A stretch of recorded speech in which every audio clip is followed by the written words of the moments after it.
मेरे अंगना में तुलसी का ब्याह सखियो, पत्ते पत्ते पे मोहन का नाम सखियो। आज तुलसी का 16 श्रृंगार सखियो, पत्ते पत्ते पे मोहन का नाम सखियो। जय तुलसी मैया। हरे कृष्णा। आप सभी का दिन शुभ और मंगलमय हो और तुलसी विवाह की आप सभी को ढेरों शुभकामनाएं। आज के इस वीडियो में आप सुनेंगे तुलसी विवाह की कथा। साथ ही वीडियो के अंत में तुलसी चालीसा का पाठ और माँ तुलसी की आरती का भी श्रवण करेंगे। तो आइए तुलसी मैया और प्रभु श्रीहरि के चरणों का ध्यान करते हुए हम शुरू करते हैं तुलसी विवाह की कथा। सावर्णी मुनि की पुत्री तुलसी अपूर्व सुंदरी थी। उनकी इच्छा थी कि उनका विवाह भगवान नारायण के साथ हो। इसीलिए इस इच्छा को पूरा करने के लिए तुलसी जी ने श्री नारायण की तपस्या बद्री वन में की। तुलसी जी की दीर्घकालीन तपस्या से ब्रह्मा जी प्रसन्न हुए और प्रसन्न होकर दर्शन दिए और कहा कि हे तुलसी, तुम्हारी क्या इच्छा है। तब तुलसी जी ने कहा कि हे ब्रह्मदेव, आप अंतर्यामी हैं, सबके मन की बात जानते हैं। फिर भी मैं अपनी इच्छा आपको बताना चाहती हूँ कि भगवान नारायण मुझे पति के रूप में मिले।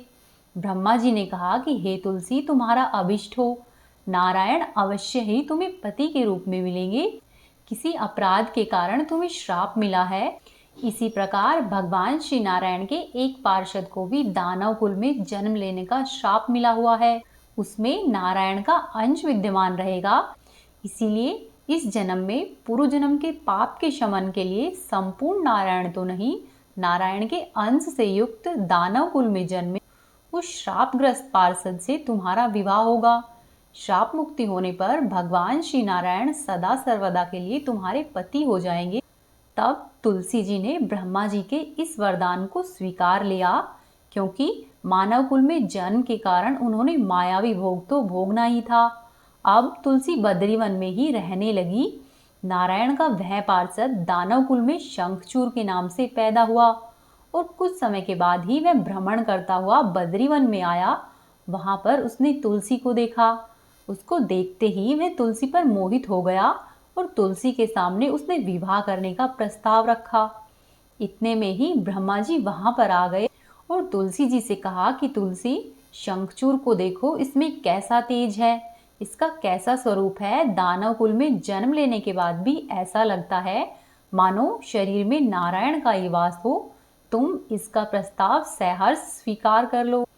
तुलसी जी को भी लगा कि उनकी तपस्या पूर्ण हुई, उन्हें इच्छित फल मिला है। इस प्रकार शंखचूर के साथ उनका गंधर्व विवाह हो गया और तुलसी जी शंखचूर के साथ उनकी पत्नी बनकर उसके महल में आ गई। शंखचूर ने अपनी परम सुंदरी सती साध्वी पत्नी तुलसी के साथ बहुत दिनों तक राज्य किया। उसने अपने राज्य का इतना अधिक विस्तार कर लिया कि देवलोक तक उसके अधिकार में आ गए। वहीं स्वर्ग का सुख भोगने वाले सभी देवताओं की दशा अब दयनीय हो गई। शंखचूर धर्म पूर्वक राज्य करता था, वह किसी को भी कष्ट नहीं देता था। वहीं देवतागण अधिकार छिन जाने और राज्य छिन जाने से परेशान थे। तब सभी देवतागण मिलकर श्री ब्रह्मा जी, विष्णु जी और शिव जी की सभा में गए तथा सभी देवताओं ने अपनी विपत्ति कह सुनाई। तब ब्रह्मा जी ने कहा कि तुलसी परम साध्वी है, उसका विवाह मैंने ही शंखचूड़ से कराया था। शंखचूड़ को तब तक नहीं हराया जा सकता या नहीं मारा जा सकता जब तक तुलसी का सतीत्व नष्ट नहीं हो जाए। तब श्री विष्णु जी ने कहा कि शंखचूड़ पूर्व जन्म में मेरा पार्षद था। शाप के कारण उसे दैत्य कुल में जन्म लेना पड़ा। इस जन्म में भी उसमें मेरा अंश व्याप्त है। साथ ही तुलसी के पतिव्रत धर्म से वह अजय है। फिर सभी देवताओं की सहमति से भगवान शिव ने शंखचूर के पास संदेशा भिजवाया कि या तो वह देवताओं का राज्य लौटा दे या फिर उनसे युद्ध करे। शंखचूर शंकर जी के पास पहुंचा और उसने कहा कि हे देवाजी देव, आपके लिए देवताओं का पक्ष लेना उचित नहीं है। राज्य का विस्तार करना तो हर राजा का कर्तव्य होता है और मैं धर्म पूर्वक शासन कर रहा हूँ। मैं किसी को भी दुखी नहीं कर रहा हूँ। आप देवताओं से कहिए कि मेरी प्रजा होकर रहे और मैंने आपका भी कोई अपकार नहीं किया है। हमारा और आपका युद्ध शोभा नहीं देता। अगर इस युद्ध में आप हार गए तो यह बड़ी ही लज्जा की बात होगी, और यदि मैं हार गया तो आपकी कीर्ति बहुत अधिक नहीं बढ़ेगी। शंखचूड़ की बात सुनकर भगवान शंकर हंसे, क्योंकि वे तो सभी रहस्य जानते थे। तुलसी और शंखचूड़ के पूर्व जन्म के श्राप की अवधि अब लगभग पूरी ही होने वाली थी।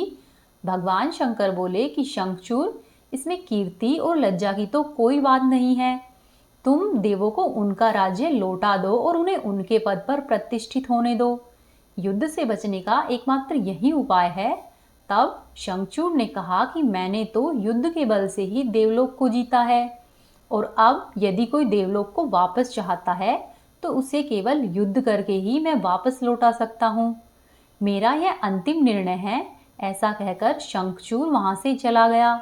उसने अपने राजमहल में वापस आकर अपनी पत्नी तुलसी को सारी बातें कह सुनाई और कहा कि हे तुलसी, कर्म भोग सब काल सूत्र में बंधा हुआ है।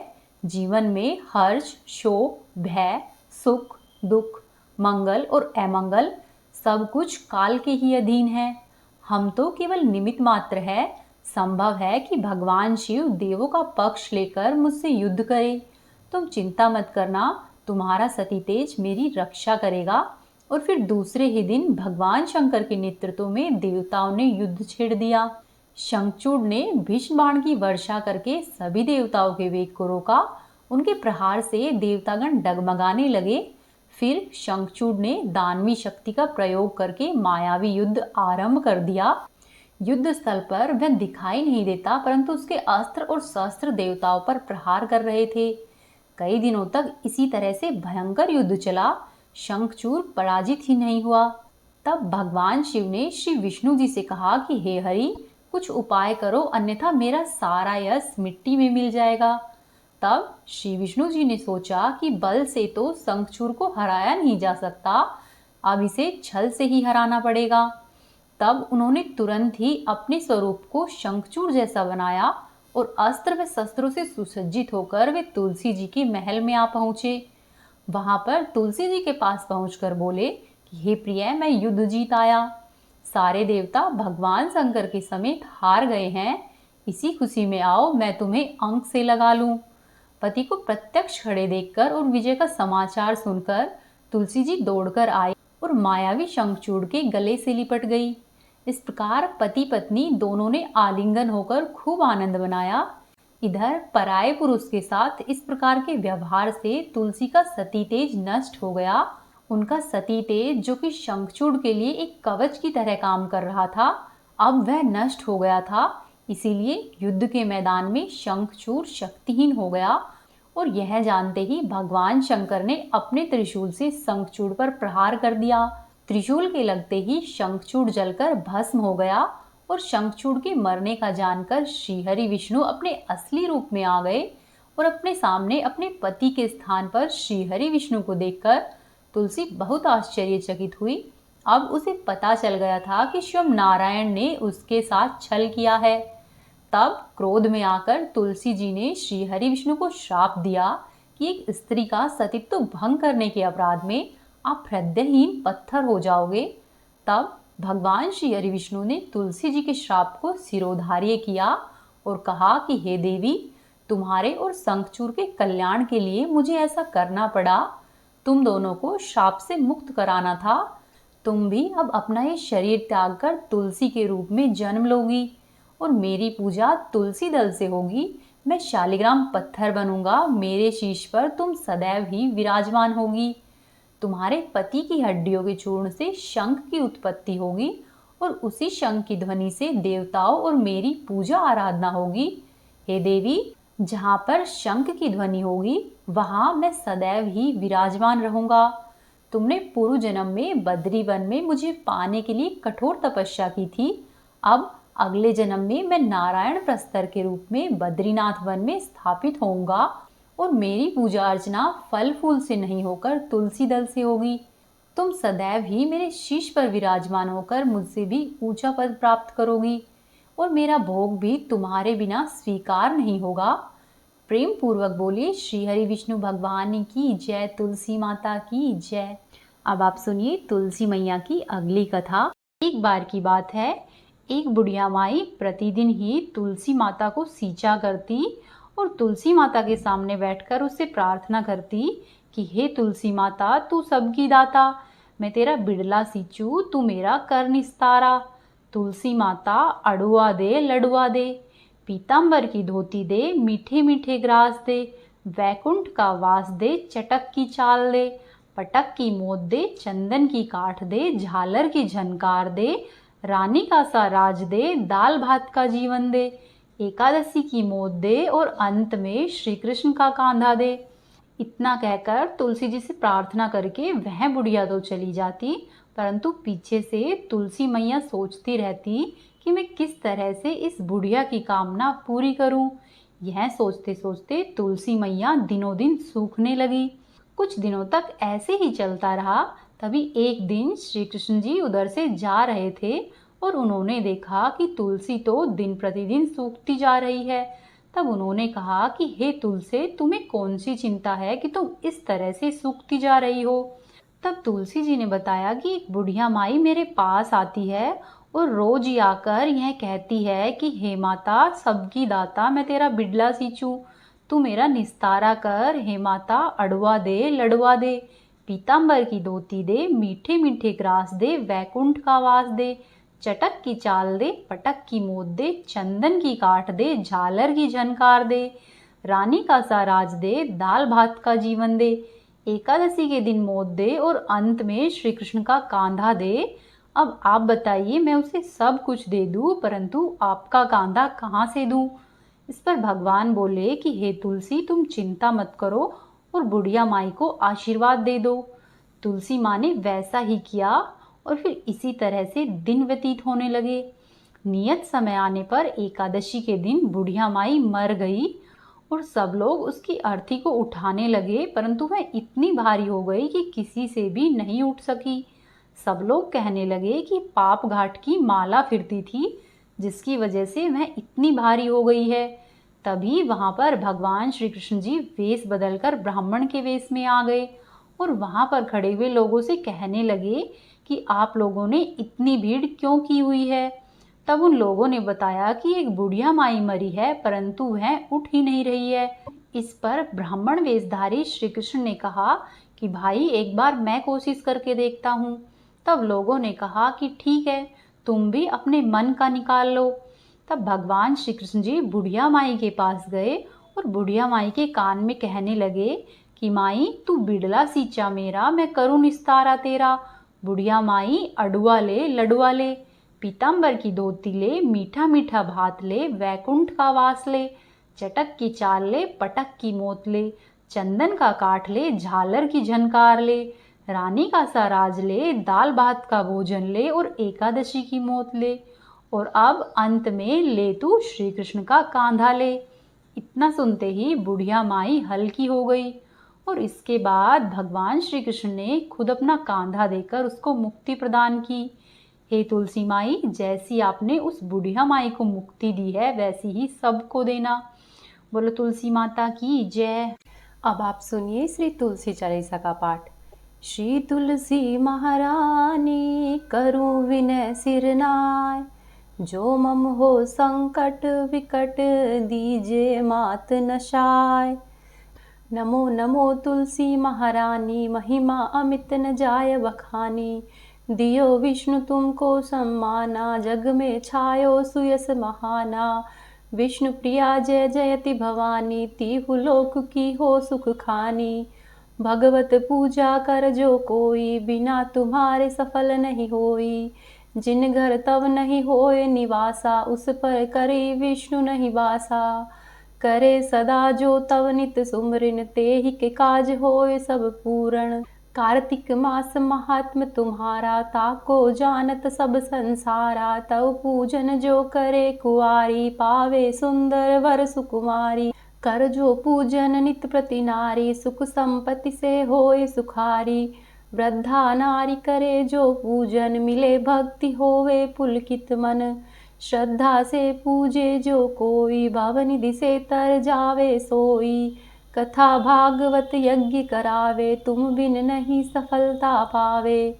छायो तब प्रताप जग भारी, ध्यावत तुम ही सकल चितधारी। तुम्ही मात यंत्रण तंत्रण, सकल काज सिद्धि होवे क्षण में। औषधि रूप आप हो माता, सब जग में तव यश विख्याता। देव ऋषि मुनि ओ तपधारी, करत सदा तव जय जयकारी। वेद पुराणन तव यश गाया, महिमा अगम पार नहीं पाया। नमो नमो जय जय सुख कारिणी, नमो नमो जय जय दुख निवारिणी। नमो नमो सुख संपत्ति देनी, नमो नमो अघ काटन छेनी। नमो नमो भक्तन दुख हरणी, नमो नमो दुष्टन मद छेनी। नमो नमो भव पार उतारिणी, नमो नमो परलोक सुधारिणी। नमो नमो निज भक्त उभारिणी, नमो नमो जन काज संवारिणी।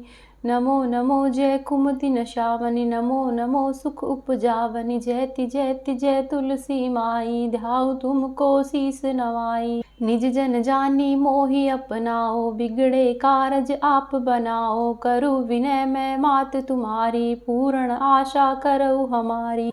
शरण चरण कर जोरी मनाऊं, निस दिन तेरे ही गुण गाऊं। करऊँ मात यह अब मोह पर दाया, निर्मल होए सकल मम काया। मांगू मात यह वर दीजे, सकल मनोरथ पूर्ण कीजे। जानु नाही कुछ नेम अचारा, क्षमऊ मात अपराध हमारा। 12 मास करे जो पूजा, तासम जग में और न दूजा। प्रथम ही गंगा जल मंगवावे, फिर सुंदर स्नान करावे। चंदन अक्षत पुष्प चढ़ावे, धूप दीप नैवेद्य लगावे। करे आचमन गंगा जल से, ध्यान करे हृदय निर्मल से। पाठ करे फिर 40 की, स्तुति करे माँ तुलसा की। यह विधि पूजा करे हमेशा, तन नहीं ताके रहे कलेशा। करे मास कार्तिक का साधन, सो नित पवित्र सिद्ध हुई जाही। है यह कथा महासुखदाई, पढ़े सुने सो भव तर जाई। तुलसी मैया तुम कल्याणी, तुमरी महिमा सब जग जानी। हम माता तुझ नित नित धाते, गा गा कर माँ तुझे रिझाते। यह श्री तुलसी चालीसा पाठ जो गावे, मन वांछित फल वो ही पावे। प्रेम से बोलिए तुलसी मैया की जय। अब आप सुनिए तुलसी माता की आरती। तुलसी महारानी नमो नमो, हरि की पटरानी नमो नमो। तुलसी महारानी नमो नमो, हरि की पटरानी नमो नमो। धन तुलसी पूर्ण तप कीनो, शालिग्राम बनी पटरानी। जाके पत्र मंजरी कोमल, श्रीपति कमल चरण लपटानी। तुलसी महारानी नमो नमो, हरि की पटरानी नमो नमो। धूप दीप नैवेद्य आरती, पुष्पन की वर्षा बरसानी। 56 भोग 36 व्यंजन, बिन तुलसी हरि एक न मानी। तुलसी महारानी नमो नमो, हरि की पटरानी नमो नमो। सब सखी मैया तेरा यश गावे, भक्ति दान दीजे महारानी। तुलसी महारानी नमो नमो, हरि की पटरानी नमो नमो। तुलसी महारानी नमो नमो, हरि की पटरानी नमो नमो। प्रेम से बोलिए तुलसी मैया की जय।